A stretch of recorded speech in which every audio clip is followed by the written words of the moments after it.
Matter. What is it made of?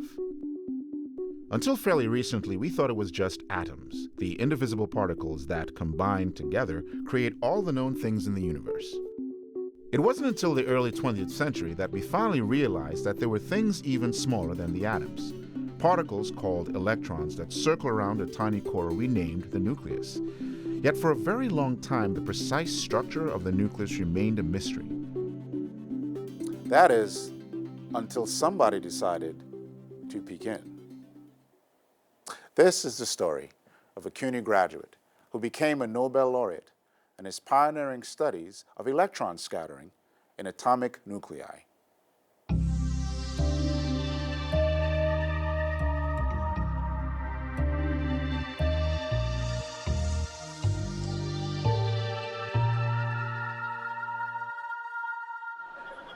I hate my name. It has nerd in it. Len Nerd. Yes, Leonard Hofstadter's character from The Big Bang Theory may have been named after a real-life scientist, Robert Hofstadter. And although he did manage to graduate from City College with a Bachelor of Science degree, magna cum laude, at the age of 20, earned both an MS and a PhD in physics from Princeton by the age of 23, and later in his career coined the term Fermi, Robert, unlike Leonard, was no mere nerd. In fact, Robert was a cool cat. Known for his love for all things jazz, Robert was a frequent presence at jazz venues such as the Apollo Theater and Savoy Ballroom. And as his collection of jazz records grew, his passion became more evident to the outside world. It was the sound of jazz coming from his new apartment in Philadelphia that first caught the attention of his young neighbor, Nancy Gavon. And it was this music that became the soundtrack for their love affair that lasted another 60 years.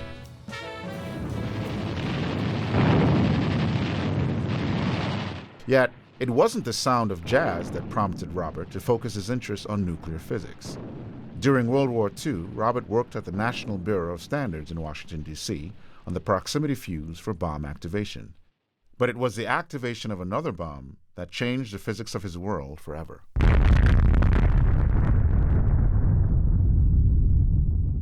The post-war atomic boom blasted Robert back to the lab.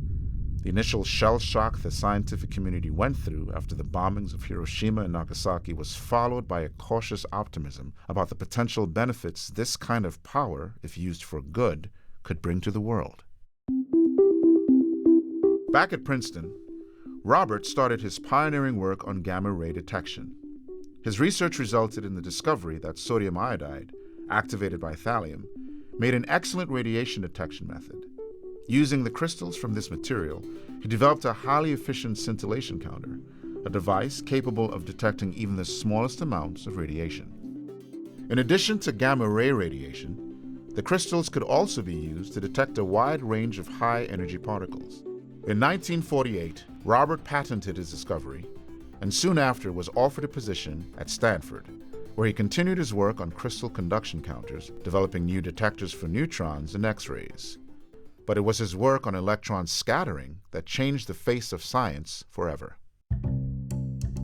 While talking to a former colleague about his plans to use newly developed crystals for the detection of high-energy electrons, he was faced with the seemingly simple remark, why not do electron diffraction like the earlier work on atoms? What his colleague was suggesting is that he could use his highly sensitive devices to continue the work started by a man known as the father of nuclear physics, Ernest Rutherford. Based on a series of experiments conducted between 1909 and 1911, Rutherford demonstrated the nuclear nature of atoms by bombarding a very thin sheet of gold atoms with fast-moving alpha particles. After observing that some of the particles changed directions while passing through the sheet, he postulated the existence of a small yet heavy core in the center of every atom. He named it the nucleus. In Rutherford's view, this core would contain positively charged particles called protons, and neutral particles later named neutrons. Yet the precise structure of the nucleus, as well as the size and shape of the protons and neutrons contained within, remained a mystery. That is until our jazz-loving protagonist, decided to take things into his own hands. His plan was seemingly simple. He would direct a high-energy electron beam from an accelerator towards the nuclei, and by examining the scattering of the electrons, investigate how its charges were distributed. But in order to reveal the nucleus in greater detail, he needed shorter wavelengths, which in turn required higher electron energies. In short, a much bigger accelerator. And so what began with a tabletop spectrometer over time grew into a 200-ton behemoth on top of an anti-aircraft gun mount provided by the Navy. As Robert's accelerators grew in size, so did the precision of his experiments.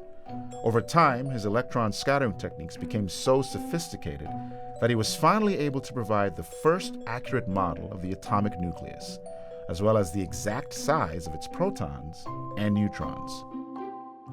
In 1958, Robert was elected to the National Academy of Science and later received a National Medal of Science.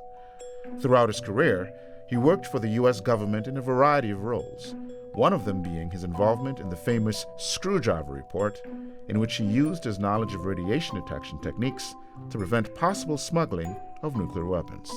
His innovations were also applied in medicine, where he helped advance cardiac angiography and brain monitoring techniques. The precision with which Robert conducted his experiments and relentlessness with which he attacked even the most difficult problems in modern science caught the eye of the Nobel Committee, and in 1961, Robert Hofstadter, a City College graduate with a passion for jazz, received a Nobel Prize in Physics for his pioneering studies of electron scattering in atomic nuclei and his discoveries concerning the structure of the nucleons. Only a year later, Robert spoke at the commencement ceremony at the City College of New York. He concluded his speech with the following words. Several generations of students have passed through this city's free colleges, individuals who might otherwise not have been able to receive a higher education. I am one of these, and I am grateful. There are the generations to come who will benefit from this free education, and their individual members will be able in return to benefit mankind. Thank you very much for listening to this long speech.